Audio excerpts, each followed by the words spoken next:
Menarik sekali Pak mengenai pendataan tadi Pak.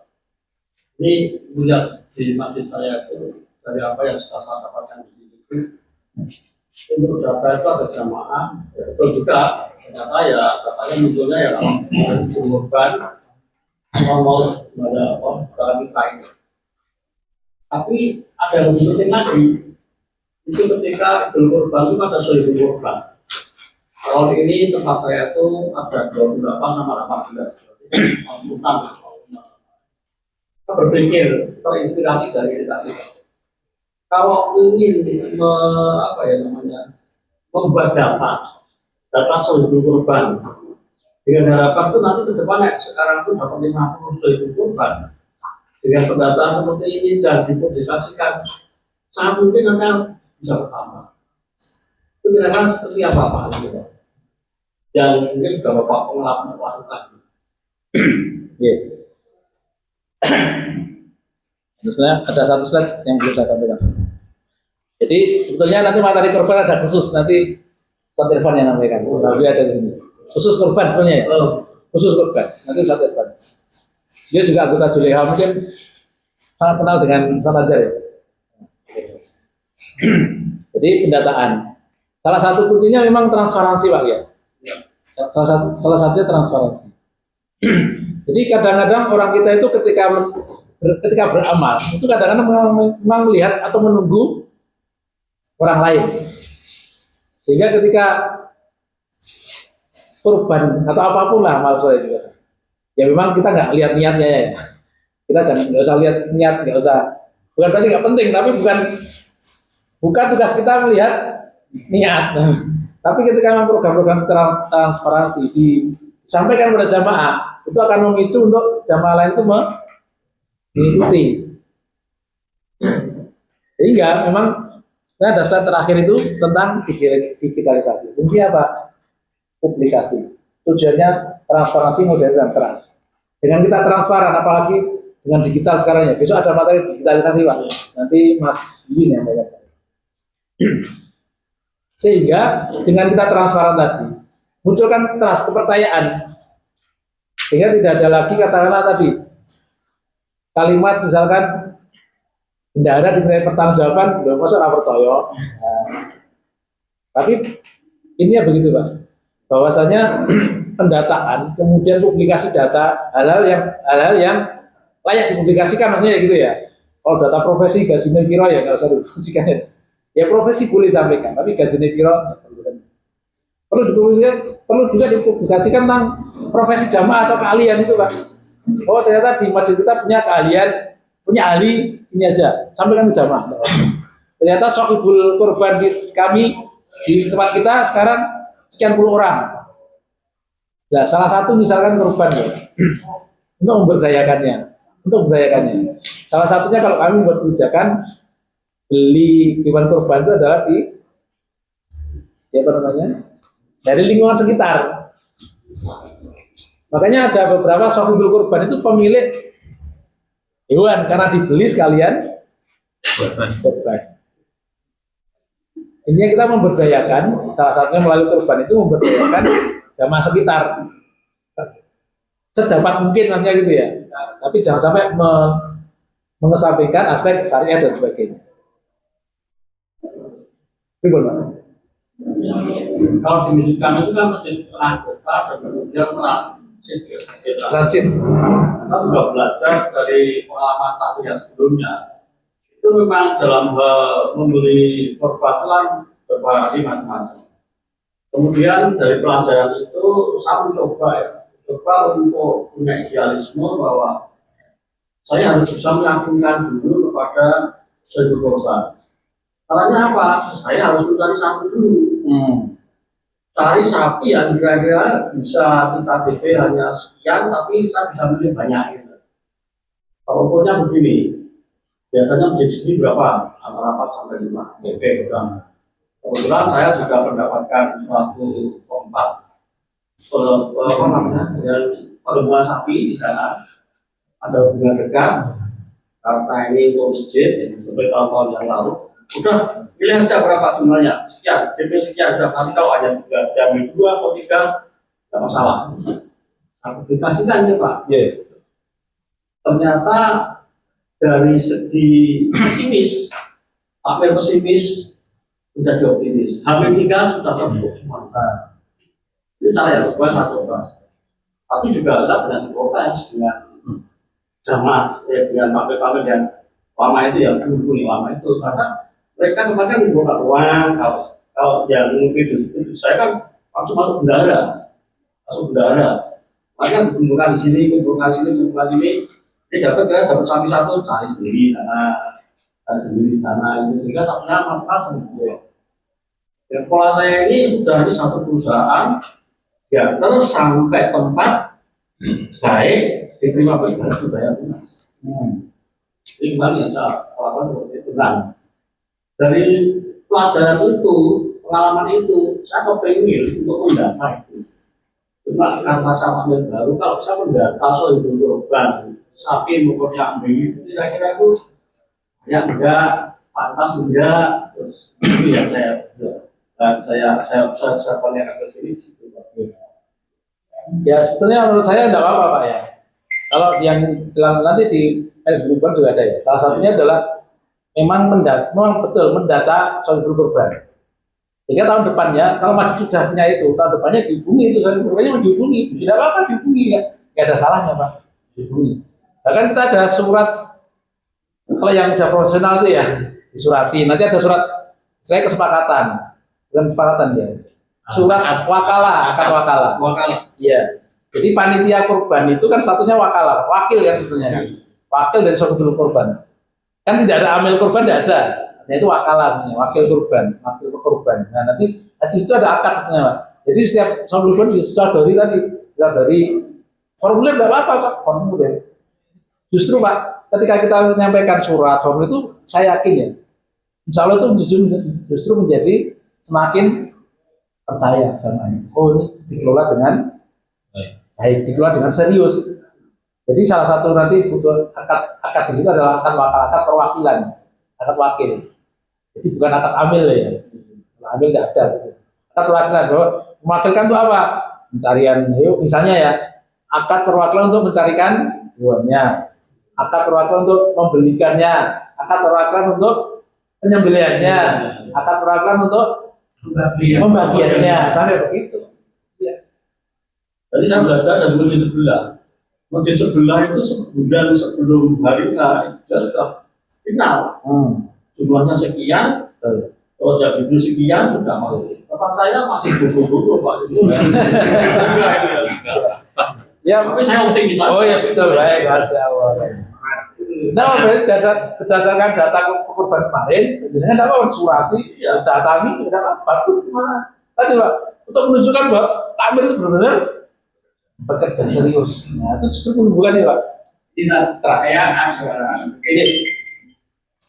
saya sudah mencoba melakukan, tapi memang tidak sendiri.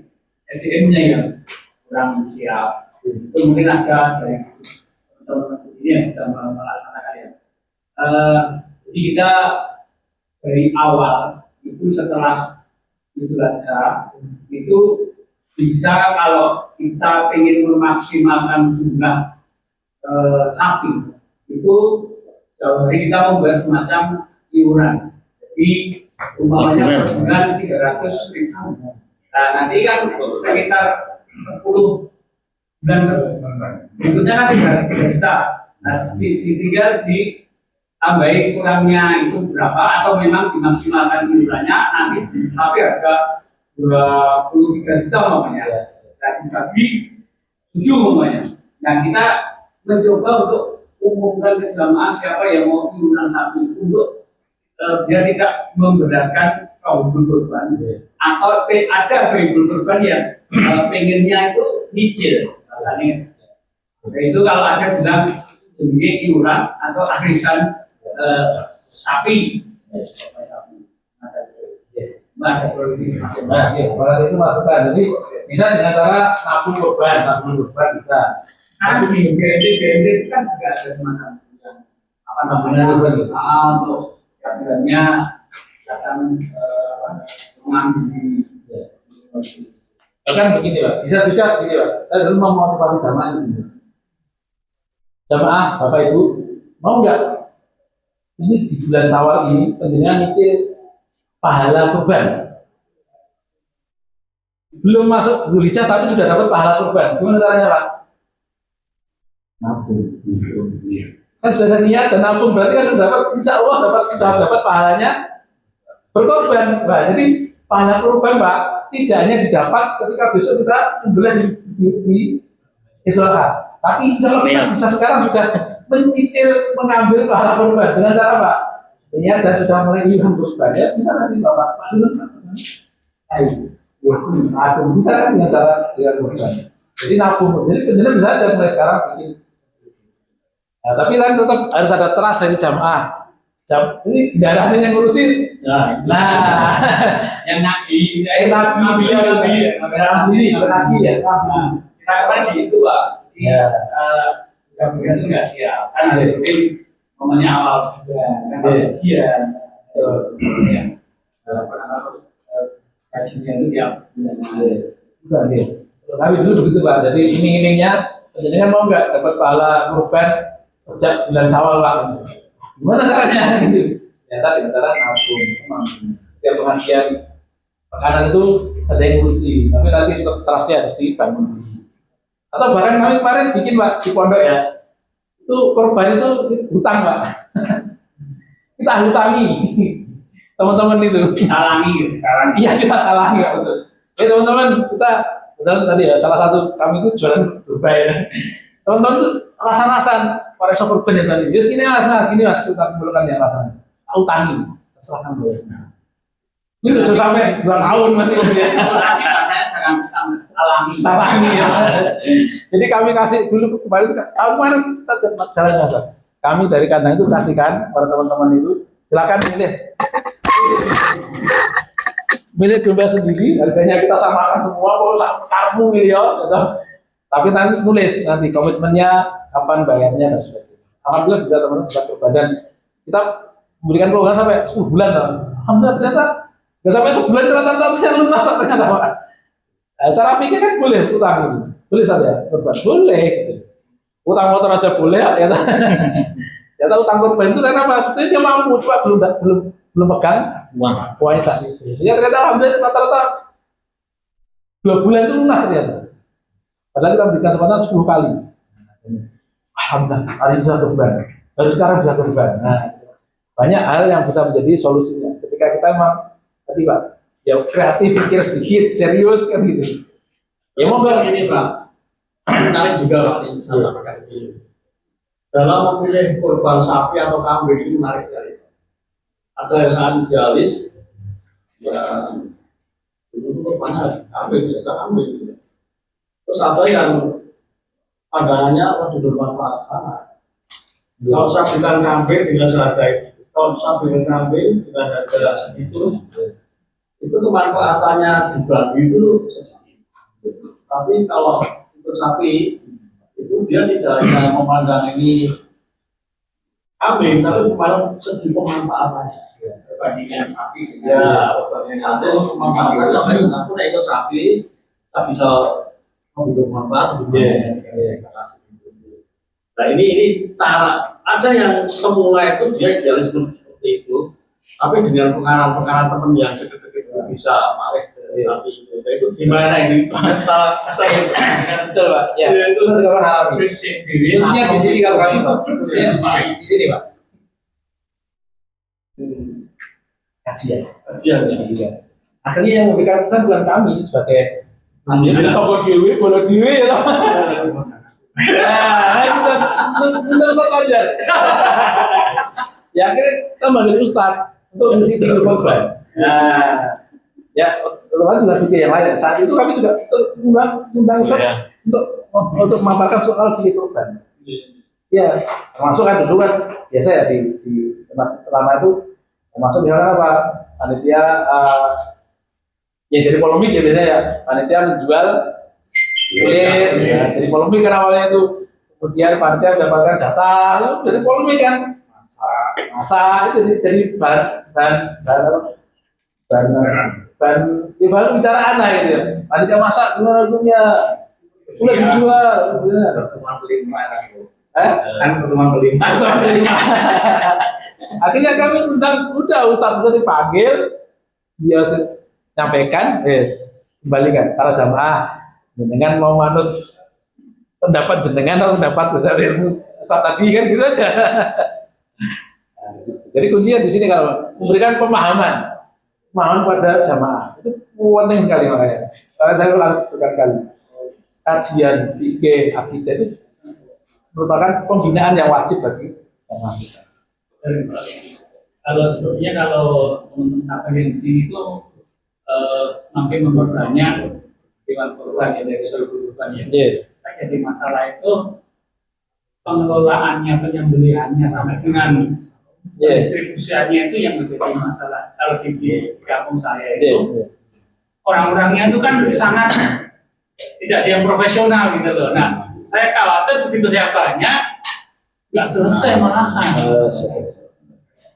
Karena kompakan ini kan hanya mengandalkan pelajar. Nah, ini kan sharing dari Bapak Ibu yang ini.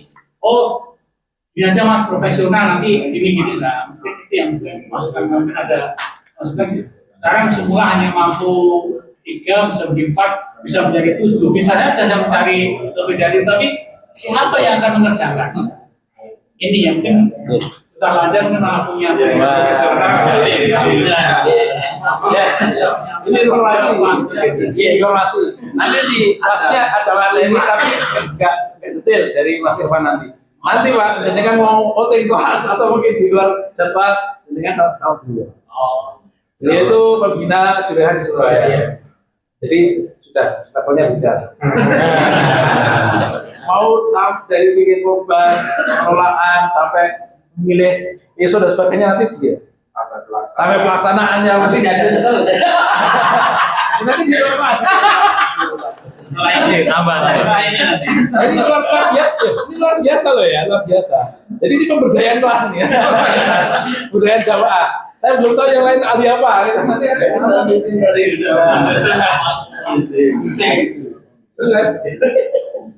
nanti soal digital Pak Mufti ini ahlinya. Oh, Pak Mufti ahlinya. Sering sama kayak. Kan gitu. Untuk video syuting dan sebagainya itu loh. Alhamdulillah ini silaturahim kita itu kan luar biasa. Jadi untuk korban ya, saya tidak mau melampaui tadi. Tapi intinya ya satu ada sesinya walaupun nanti singkat, ini 1 jam pasti tidak cukup. Dia nanti berapa lama satu menyampaikan ini? Ini senang katanya. Panjang katanya. Komplit ini, komplit. Insya Allah begitu. Jadi kalau kami memang ini awal ya, baru sepil-sepil lah gitu. Oke, atau yang lain? Satu. Untuk ini untuk makalah ini kan nanti sama Pak Yati kan tadi kan akan dikasihkan ya untuk digital. Apakah karena saya kan bukan ketua takmir tapi wakil ketua takmir, nanti kan laporan. Apakah nanti saya bisa menyampaikan sesuai ini dalam arti menggunakan ini untuk saya sampaikan. Oh silakan.